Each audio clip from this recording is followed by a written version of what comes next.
이번에 저희 어머니께서 감기를 막 심하게 걸리셨어요. 전화 드렸죠 이제. 엄마 괜찮으세요? 병원 다녀오셨어요? 안 그래도 동네 병원 왔는데 성대결절까지 왔다고 해서 수액 맞고 가야 할 것 같다고 해서 지금 맞고 있어. 성대결절하고 수액하고 관계가 있어요?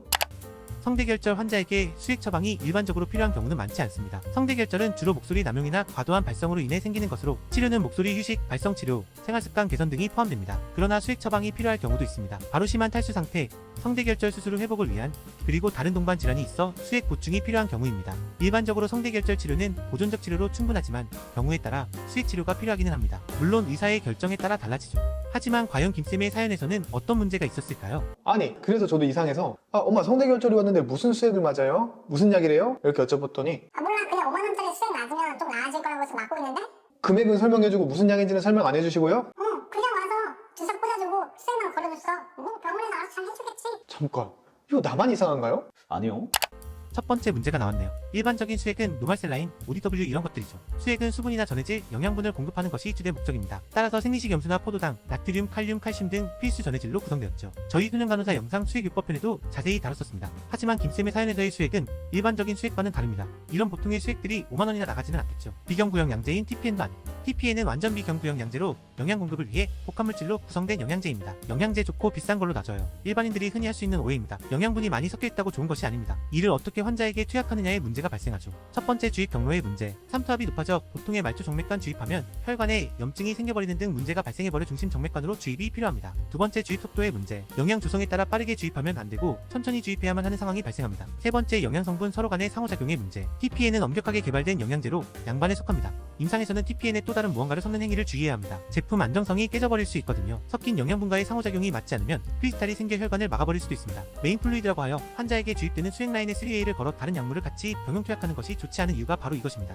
호주에서는 한 라인에 한 가지 수액이나 약물만 투여하는 것을 원칙으로 잡기도 합니다. 파키스탄에서는 의사의 약물이나 수액 처방을 약사가 검토하여 약을 분출하고 있죠. 결국 많이 섞이면 섞일수록 위험성이 높아진다는 점을 우리는 알고 있어야 합니다. 그럼 이제 영양수액을 알아볼까요? 영양수액은 2017년 정도 1차 보건의료계인 개인병원에서 마늘주사, 신데렐라 주사 등 다양한 이름으로 유행하기 시작했다고 합니다. 이들은 기본 전해질 성분에 비타민이나 무기질, 단백질 등 몇 가지 성분을 추가하여 만든 주사나 수액을 말합니다. 앞서 얘기 드린 것처럼 환자들도 효과 좋고 비싼 무언가를 원했기에 그 종류도 엄청 다양해졌죠. 하지만 이제 저희는 알잖아요. 많이 섞인 것이 좋지만은 않다라는 것으로. 특히 비타민끼리는 섞였을 때 침전물이 생기므로 함부로 섞지 말아야 할 것들이 있습니다. 비타민 유사물질로 강한 항산화 작용이 있다고 알려진 알파리포산은 절대로 수액에 섞으면 안 됩니다. 효과 좋다고 이것저것 섞으면 안 된다는 것은 처방을 내리는 의사들 역시 잘 알고 있습니다. 따라서 이 협에서는 정맥 영양주사요법 사용 권고 지침까지 만들며 환자 안전을 위해 강력히 권고하기도 했죠. 무슨 성분이 섞였는가를 중요시하기 위해 마늘이나 신데렐라 등 속칭을 사용하기 전 정확한 성분으로 설명토록 환자 안전을 위한 지침도 만들었습니다. 정말 바람직한 개선입니다. 하지만 과연 모든 1차 보건 의료계로 잘 전달되었을까요? 안타깝지만 수액 관련 사건 사고 관련 뉴스를 보겠습니다.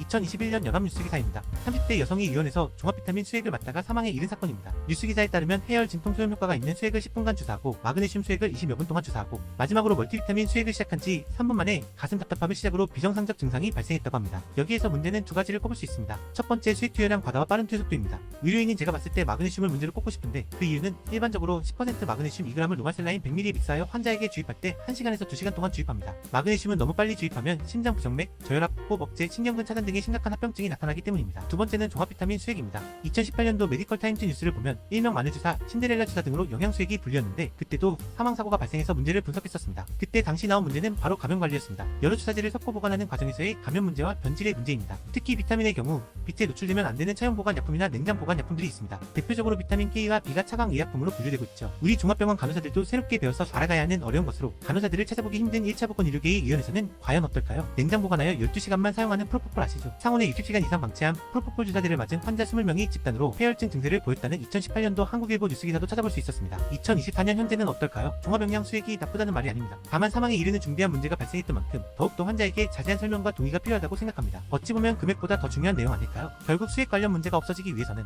의사의 안전한 처방과 더불어 간호사의 안전한 투약 관리가 중요하다고 봅니다. 영양수액은 완제품이 아니라 병원에서 조제한다는 점에 집중해주세요. 조제 과정에서 발생할 수 있는 감염 문제, 의약품이나 비타민의 올바른 보관과 주입 경로에 따른 속도 문제, 영양수액을 미리 만들어 놓는 보관에 따른 변질 문제까지 저희는 수액 한번 오픈한 뒤 24시간이 지나면 모두 폐기하고 있습니다. 프로포폴은 12시간, TPN은 24시간을 철저히 지키고 있죠. 앞서 영상에서 1차 보건 의료계의 간호사를 찾아보기 힘들다는 내용을 말씀드렸었는데 과연 우리 주변의 의원에서는 올바른 투약 관리가 이루어지고 있을까요? 저는 솔직히 잘 모르겠습니다. 사연을 계속 봐보겠습니다. 맞죠? 저만 이상한 거 아니죠? 자, 심지어 약국에 가면 어때요? 설명 엄청 친절하게 잘 해주시잖아요. 근데 막상 처방을 직접 내는 병원에서는 설명을 안 해준다? 아니, 저는 대학병원에서만 있어서 그런지 몰라도 제가 봤던 간호사 선생님들은 최소한 기계적인 느낌으로라도 이거 무슨 약입니다 이렇게 설명해 주시고 하잖아요. 근데 아무튼 어머니랑 계속 통화를 하는데 어머니 주사 놔주시는 간호사 선생님은 뭐라고 해요? 하니까 글쎄 안 물어봤는데 이렇게. 그럼 엄마 나중에 주사 뺄 때라도 무슨 약인지 한번 물어보시면 좋을 것 같아요. 그러니까 뭘 또 물어봐. 이상한 사람 되는 것 같은데. 알겠어. 그런 일이 있었어요. 제가 있는 종합병원에서는 이거 뭐예요? 저건 뭐예요? 항상 물어봐서 이거 대답하기가 바쁜데 동네 병원은 물어보는 사람이 이상하는 분위기가 오히려. 그래서 나중에 무슨 약인지 물어보셨대요? 그럼 나중에 간호사 선생님인지 조무사 선생님인지 모르겠지만 오셔가지고 아무튼 직원한테 물어봤는데 그냥 불편해하면서 그냥 기초수액이에요 이러고 대충 그냥 대답하길래 더 이상 못 물어보시고 나오셨대요.